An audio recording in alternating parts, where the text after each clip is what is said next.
Muy bien, van 20 minutos de las 9 de la mañana. Es con mucho gusto que vamos a recibir a José Lorenzo López aquí en estudios. Ustedes saben, vicepresidente del PIT-CNT, además secretario general de COFE. López, ¿cómo le va? Muy buenos días, gracias por acompañarnos. Un gusto estar por acá, buenos días para ustedes. Bueno, tenemos varios asuntos para consultarles. Vamos a arrancar con lo que va a suceder mañana, aparentemente, esta presentación de esta acción de inconstitucionalidad ante la Suprema Corte de Justicia por el famoso tema de las certificaciones médicas.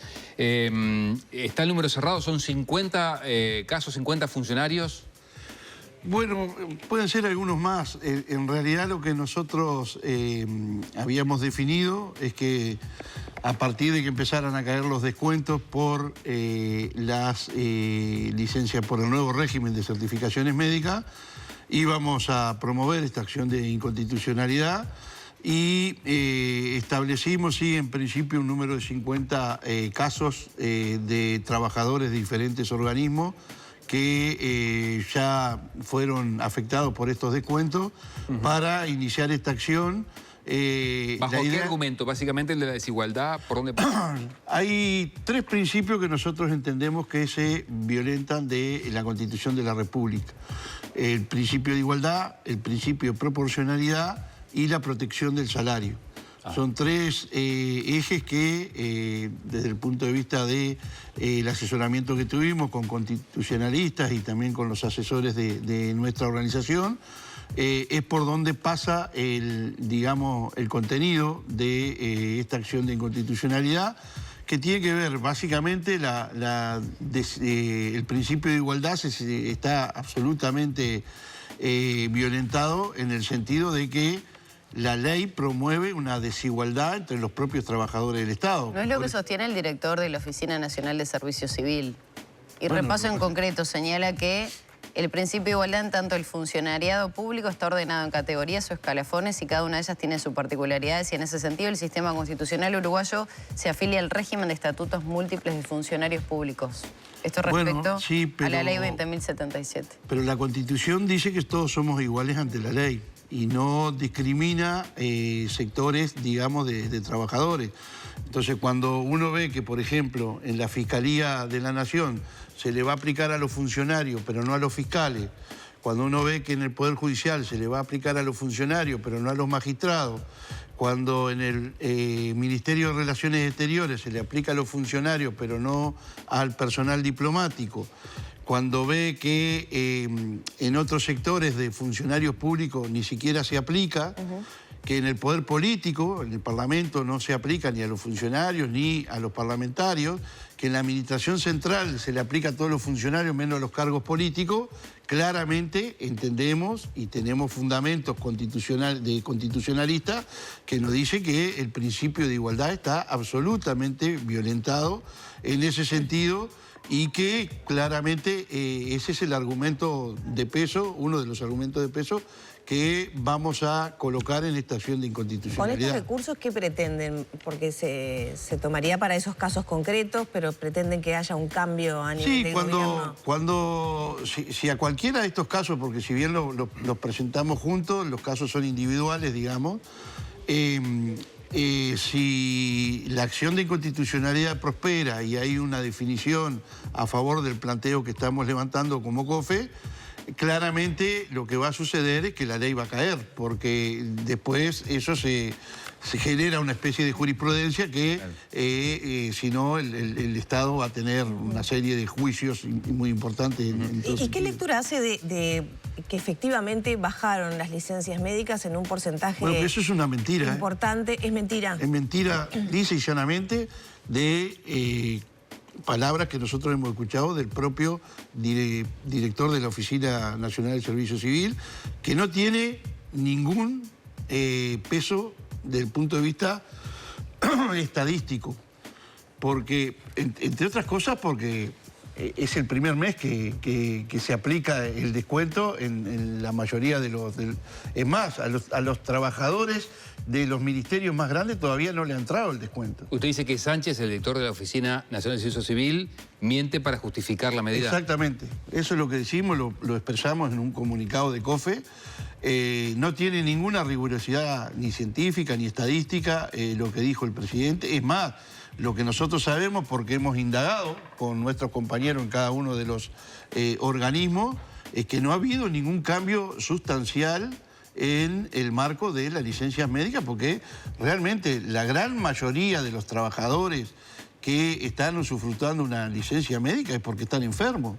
Entonces, si hay algún caso, como se ha corroborado en alguna oportunidad, de situaciones de trabajadores que en algún momento estaban con una licencia médica de las que se denominan truchas, digamos, y que estaban de licencia médica en el sector público, pero tenían alguna actividad en la actividad privada, evidentemente esas situaciones no se van a corregir con esto, no va a haber ninguna solución con esto, y ahí es lo que nosotros dijimos desde el primer día. En todo caso, el gobierno tiene los elementos para desprenderse de esos trabajadores, y nosotros vamos a estar del lado del gobierno en ese sentido, porque cuando un trabajador genera una estafa de estas características, estafa no solo al Estado, sino al otro trabajador que tiene que cubrir López, el doble puesto de trabajo. ¿De dónde saca entonces Sánchez la cifra del descenso entre el 25 y el 30%? De su lugar de trabajo, de la Oficina Nacional de Servicio Civil. ¿Y ahí no tuvo implicancia entonces esta...? Lo que pasa es que la Oficina Nacional de Servicio Civil es un organismo muy chiquito en cantidad de funcionarios. Creo que no sé si llegaban a 10 funcionarios, creo que eran bastante menos de 10 los que estaban de licencia médica, y se reintegraron 3 porque se terminó la licencia médica. Entonces ahí saca el porcentaje desde su lugar de trabajo y lo extiende a la totalidad. ¿No indagó en el resto de las oficinas públicas donde se aplicaba la normativa? Y no lo puede indagar porque todavía no se habían aplicado los descuentos. Recién a partir de este mes empezaron algunos organismos a hacer los descuentos, porque también hay que decirlo, no todos los organismos tenían preparado, digamos, la parte logística para poder procesar estos descuentos. Entonces hay algunos organismos que van a venir 2 meses después los descuentos de cuando se tuvo la licencia médica. Pero los organismos que ya se empezó a aplicar, yo trabajo en el INAU, por ejemplo, y en el INAU ya se empezaron a aplicar, no hubo ninguna modificación sustancial. Ni siquiera esas personas que tenían licencias de meses por una cuestión médica. Ni nada. Los que se reintegraron fueron los que se tenían que reintegrar, y no hubo ninguna alteración al histórico que había para atrás de las licencias médicas. Ahora, esto corroborado con los trabajadores que trabajan en el Departamento de Certificaciones Médicas. ¿Ustedes valoraron el impacto que puede tener en la opinión pública la presentación de estas acciones de inconstitucionalidad? Porque por un lado la gente tiene a Sánchez diciendo que bajaron los niveles de ausentismo, ustedes que dicen que no, y que además presentan un recurso de inconstitucional, y la gente puede decir, se quieren hacer los vivos porque quieren volver al curro de antes de seguir faltando por enfermedad. ¿Eso lo valoraron o no? Bueno, nosotros lo venimos diciendo desde hace tiempo. Lo primero que le decimos al director de la Oficina Nacional de Servicio Civil, con quien lo conocemos desde hace muchos años, porque él es un funcionario de carrera dentro de la Oficina Nacional de Servicio Civil, y en lo personal lo conozco hace más de 25 años, es que nosotros lo que le pedimos es que muestre la evidencia empírica de lo que está diciendo. Y que si él corrobora eso, nosotros no tenemos problema de retratarnos. El problema es que no lo puede hacer porque no lo hay. Eso en primer término. En respecto a lo que pasa con la opinión pública, bueno, nosotros esta lucha la venimos dando desde hace bastante tiempo. De hecho, esta ley se promulgó en la ley de presupuesto en el año 2020, recién se empieza a aplicar ahora, y tenemos 3 acciones jurídicas más todas las movilizaciones que hemos hecho por este tema, que son un recurso en el Tribunal de lo Contencioso Administrativo, que está caminando y todavía no hemos tenido una definición, una reclamación a nivel de la Organización Internacional del Trabajo, que este mes vamos a tener novedades, y ahora lo que habíamos dicho es que cuando empezaran los descuentos íbamos a presentar esta acción de inconstitucionalidad, y es lo que vamos a hacer porque estamos convencidos de que esto no corrige lo que el gobierno dijo que quería corregir, que era justamente terminar con el abuso en las licencias médicas, que según ellos eran varios, pero que no se ha comprobado que sean tantos. O sea, ¿COFE tiene alguna medida de licencias abusivas en cuanto a certificación? Nosotros sabemos que en algunos casos se han corroborado casos aislados en diferentes organismos. ¿Son casos aislados o hay un porcentaje de trabajadores que abusa de esa condición? Dos cosas con eso. Primero, para nosotros son casos absolutamente aislados en el volumen de trabajadores públicos que hay en la institución. No conocemos más de 10 o 15 casos que se hayan corroborado de licencia de gente que, estando de licencia médica en la actividad pública, estaba trabajando en la actividad privada, que es, digamos, lo más tangible. Y lo otro que también es importante que todo el mundo lo sepa, es que no hay una sola licencia médica que no tenga la firma de un profesional, de un médico. Entonces, cuando se habla así tan libremente de licencias médicas que pueden ser truchas, lo primero que habría que hacer, que es lo que nosotros le hemos pedido y hemos insistido ante el gobierno, es corroborar realmente si la licencia médica corresponde o no corresponde. Y eso se puede hacer. El problema es que el gobierno no lo quiere hacer porque el afán que está atrás de esto es la recaudación, es parte del ajuste del gobierno, porque con esto se va a ahorrar, y va a ahorrar bastante menos de lo que pensaba, porque donde podía ahorrar más, que era en la ANEP, porque en la ANEP claramente se establece cuando hay una licencia médica de un docente que se tiene que contratar un suplente. Y bueno, eso se lo dijimos hasta el hartazgo desde el PCNT, desde los sindicatos de la educación, que no lo iban a poder aplicar, y reconocieron ahora que no lo pueden aplicar ahí porque tendrían que cambiar el estatuto y por lo tanto, todo lo que pensaba que iban a ahorrar con esto, en realidad, bueno, va a ser difícil que lo puedan lograr. Joselo, antes que se empezara a aplicar esta nueva normativa, si no me equivoco, usted estuvo acá y puso el ejemplo de algún municipio del interior o alguna situación puntual donde se hablaba de personas que se reintegraban antes a sus lugares de trabajo, sí, estando todavía con alguna situación médica. ¿Esto lo están constatando hoy día? Sí, ¿Que vuelven a trabajar de repente con algún tipo de impedimento, enfermedad, no se han recuperado? Sí. Conocemos dos casos de este tiempo, digamos, de ahora, concreto, de dos trabajadoras, una que le dijo a los compañeros de su sindicato, estando con una afección importante, me voy a reintegrar porque si me descuentan no puedo pagar el alquiler. Como le pasa a los privados, ¿no? Que muchas veces volvés apurado para que no te descuenten. Está bien, pero acá no pasaba. Va a pasar a partir de esta decisión del actual gobierno. Y bueno, y esta compañera se tuvo que reintegrar todavía afectada y con una licencia médica, digamos, vigente. Se reintegró para que no le entrara el descuento porque si no, no podía pagar el alquiler. Y también otro caso muy similar, en otro organismo que también se reintegra porque el descuento económicamente le afectaría de manera muy importante. Es un 25% del salario, ¿no? Ahora, pero ahí pueden pagar justos por pecadores, porque yo puedo ir al médico y decir, uy, me duele no sé qué, estoy con depresión. El médico me dice, bueno, ¿qué querés hacer? Y bueno, sí, te doy 5 días más. O sea, entiendo lo que digo. Hay algunos casos que pueden ser reales, otros no.